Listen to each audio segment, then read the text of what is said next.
میرے گھر والے کہنے لگے کھانا چھوڑ دیں پہلے اس کی بات سن لے. میں نے کہا پتر کیا ہوا, کسی نے مارا ہے کسی استاد نے؟ کہنے لگے نہیں حضرت, گھر فون کیا تھا تو میری اماں اور ابا کی لڑائی ہو رہی ہے. بچہ کانپ رہا ہے, ٹانگیں کانپ رہی ہیں.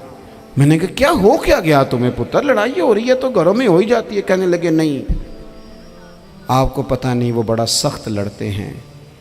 میرے والد جب میری والدہ کو مارنے کے لیے آگے بڑھتے ہیں تو ہم سارے چار پنجوں کے نیچے چھپ جاتے ہیں, ہمیں خوف آتا ہے, وہ منظر خطرناک ہوتا ہے. یہ کون تکلیف دے رہا ہے اپنے بچوں کو؟ یہاں بیٹھے ہمارے ہاں میلوں دور رہتے تھے اس کے گھر والے, تو وہ تکلیف میں تھا, تو گھر میں کیا کیفیت ہوگی؟ اگر حوصلہ ہو, صبر ہو, قناعت ہو, اللہ کے دیے ہوئے تھوڑے رزق پر ہمیں راضی رہنا آتا ہو, ہمارے گھروں میں سکون آئے, اطمینان آئے, ہم جو زندگی بڑی خوشی خوشی گزار سکتے ہیں. ہمارے مزاجوں کا لالچ, ہماری طبیعتوں کی بے راہ روی, ہماری جھوٹی انا کا بت, ان ساری چیزوں کو ختم کر دیتا ہے. اپنی زندگی کے اندر اگر ہم وہ کردار اپنے بچوں کو دیں جس کردار میں موبائل بھی ہو, جس میں گاڑی بھی ہو, جس میں پیسے بھی لا کے ابا دراز میں رکھتا ہو, لیکن والد کا گھر میں مصلی بھی موجود ہو, اس کی کوئی تسبیح بھی ہو, وہ یہ بھی کہتا ہو کہ خدا نے اپنے فضل سے آج 5,000 دیا ہے تو اس میں 1,000 غریبوں کا بھی ہے, اس میں تھوڑا سا میں نے اللہ کی رضا کے لیے بھی رکھا ہے. اگر کوئی مشکل آ جائے تو وہ باپ اور ماں کو صبر کرتا ہوا دیکھتے ہوں. اگر ایک باپ بات کرے تو دوسرا برداشت کرتا ہو. خدا را اپنی اولادوں کو اس اذیت کا شکار نہ کرو. اپنے گھروں کے اندر وہ خودداری, وہ پیار, وہ وقار, وہ محبت, وہ انداز. آپ تھکے ہوئے ہیں کوئی شک نہیں, آپ بہت سارے مسائل کا باہر شکار ہوں گے کوئی شک نہیں, لیکن آپ باہر سے تھک کے آئے ہیں. اور اگر آپ باہر اپنی فیکٹری کے مالک ہیں اور دفتر کے بڑے ہیں تو گھر میں بھی تو آپ بڑے ہیں نا. آپ کی ماں بھی تو انتظار کر رہی ہے, اس نے بھی تو دکھڑا سنانا ہے نا آپ کو. آپ یہ دیکھیے کہ آپ کے بچے بھی تو انتظار کر رہے ہیں, وہ چاہتے ہیں کہ ابا آ کے بیٹھیں تو ہم ان کے سینے پہ چڑھ کے تھوڑا کھیلیں. آپ کی اہلیہ منتظر ہیں. کچھ باتیں بیوی کسی اور سے نہیں کہہ سکتی, صرف اپنے شوہر سے کہتی ہے, لیکن وہ تو آتے ہی جلال میں آ گئے صاحب. وہ کہنے لگے تو بڑی نالائق ہے, میں تھکا ماندہ آیا ہوں اور تو نے مجھے کہانی سنا دی ہے. وہ اس خاتون سے شدت کے ساتھ پیش آنے لگے. میرے رسول پاک کی حیات نور کو دیکھو, حضرت ام ایمن حضور کی رضائی والدہ ہیں, ان کی بھی خدمت ہو رہی ہے. حضرت حلیمہ سعدیہ آ رہی ہیں تو خدمت ہو رہی ہے. حضرت عباس حضور کے چچا ہیں تو کریم فرماتے ہیں میرے چچا ہیں باپ کی جگہ پہ. حضور دوست احباب صحابہ غلاموں سب کے ساتھ پیار کر رہے ہیں.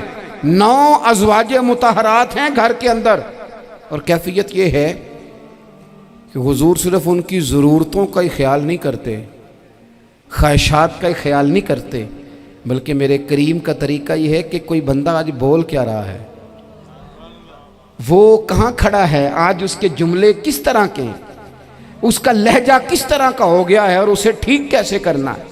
محبوب اس کا خیال فرماتے, توجہ کرتے. میں کہتا ہوں کہ ہم سب کو شوق آیا ہے آرام کرنے کا. میں صبح 11 بجے سے پہلے اپنے گھر سے نکل آیا تھا اور یہ وقت آ گیا ہے اور رات کو خدا جانے کس وقت گھر پہنچنا ہے. کئی دفعہ کیفیت یہ ہوتی ہے کہ گاڑی سے اترتے ہیں تو پھر دل کرتا ہے کہ کوئی اٹھا کے چلائے نہ کبھی. اس کے باوجود بہت سارے لوگ ناراض رہتے ہیں کہ ہم سے مل کے نہیں گئے, فوٹو نہیں کھنچوا کے گئے, فلانی جگہ چائے نہیں پی کے گئے. یہ تسلسل ہے. لیکن میں جتنا مرضی تھکا ماندہ گھر جاؤں گا نا, کبھی ایسا نہیں ہوا کہ میں گھر جاؤں تو بڑی ٹینشن میں جاؤں. میری گھر والی ایک دن مجھ سے کہنے لگی آپ نے کبھی نہیں کہا کہ میں تھکا ہوا آیا. بندہ تھک بھی تو جاتا ہی ہے نا, کبھی کہاں کرے نا. میں نے اسے کہا پتہ کیوں نہیں کہتا, اس لیے نہیں کہتا کہ میں نہیں چاہتا کہ میرے بچے یہ کہیں کہ ہم نے دین نہیں پڑھنا, ہمارا باپ تو بڑی مشکل میں ہے.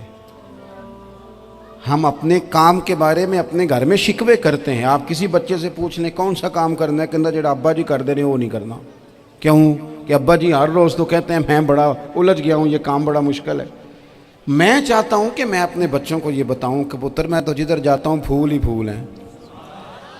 میں تو جدھر سے گزرتا ہوں محبت ہی محبت ہے، میں تو جدھر سے دیکھتا ہوں دعائیں ہی ملتی ہیں، تاکہ ان کا شوق پیدا ہو۔ میرے عزیز، آپ تھوڑا سا دل بڑا کریں۔ اگر آپ ایک کی وجہ سے پورا گھر سکون میں آ جاتا ہے تو آپ دل بڑا کیوں نہیں کرتے؟ جگہ ڈھونڈتے ہیں بس مجھے کوئی تنگ نہ کرے، کوئی میری باپ ماں بدولت کو کوئی پریشان نہ کرے۔ بخاری شریف سنیے، حضرت عائشہ صدیقہ رضی اللہ تعالیٰ عنہ بیٹھی ہیں، حضور فرمانے لگے عائشہ آج ایک بات نہ بتاؤں تمہیں؟ یا رسول اللہ بتائیے۔